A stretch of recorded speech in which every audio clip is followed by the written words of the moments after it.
If you're a crypto investor, you should be feeling pretty good right now, baby, and I'm going to show you why.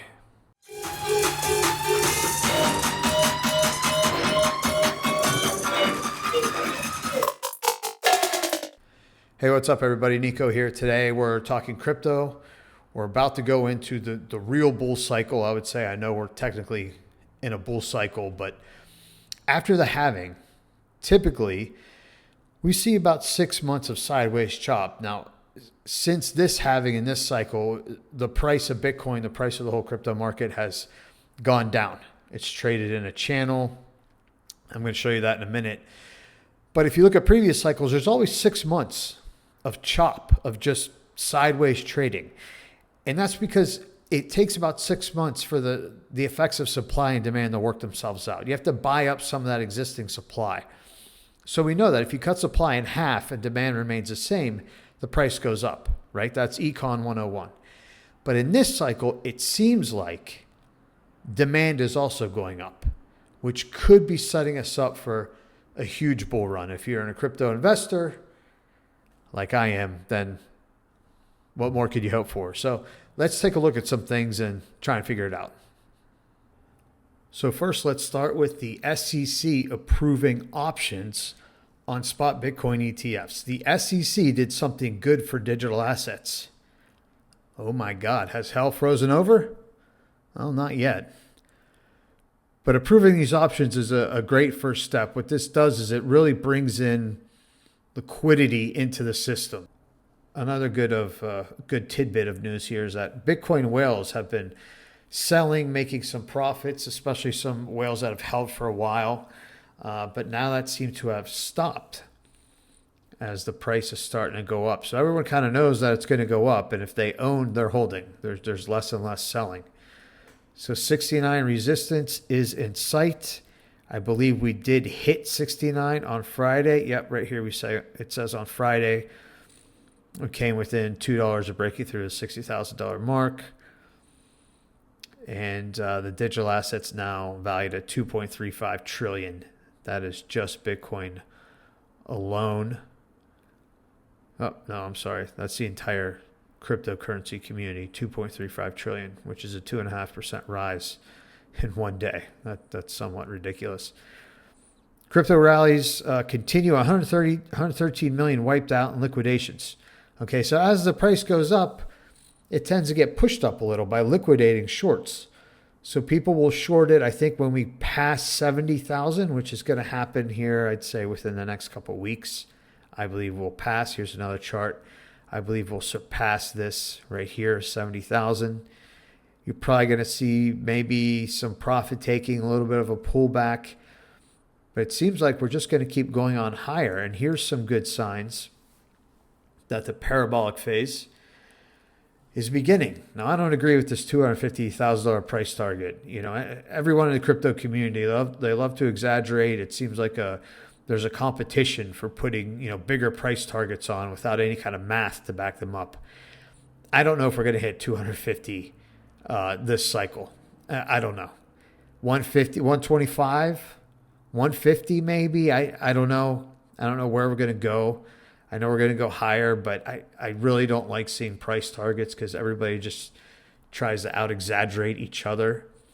Here's another chart that shows the daily.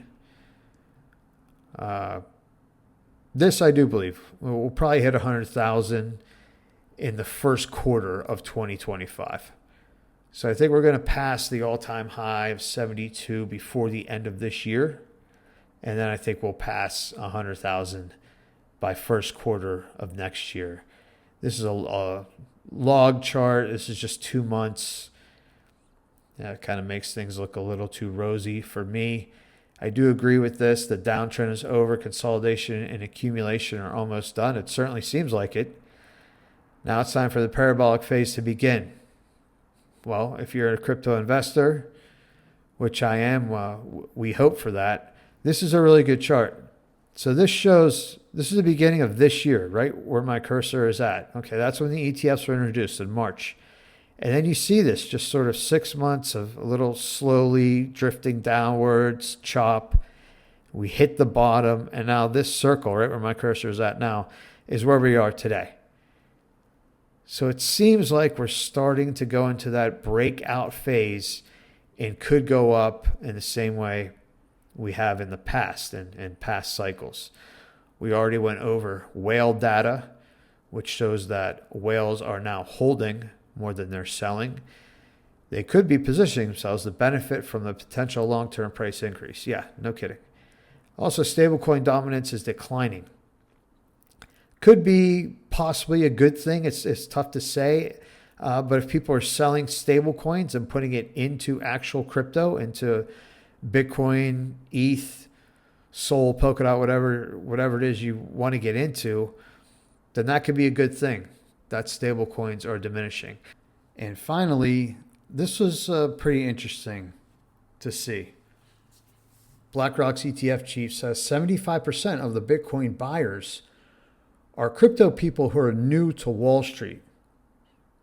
So in the last 5 trading days, as you can see right here, spot ETFs have had net inflows of 2.1 billion, all right, which is insane.